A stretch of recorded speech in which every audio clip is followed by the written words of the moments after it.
Siena com 261.241 km.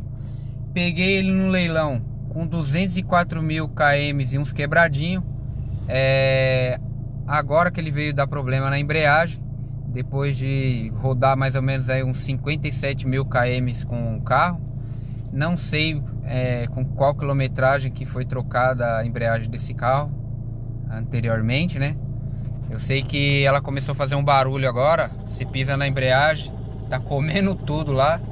E você vem aqui na alavanca, as marchas não entram. Então tá na hora de dar uma encostada no carro aí. Praticamente já passou da hora, né? Chegou nesse ponto, já tem que encostar o carro aí, desmontar o câmbio, tirar a embreagem velha e tá substituindo por uma embreagem nova, originalzinha. Acompanhe os vídeos aí da troca da embreagem do Gran Siena.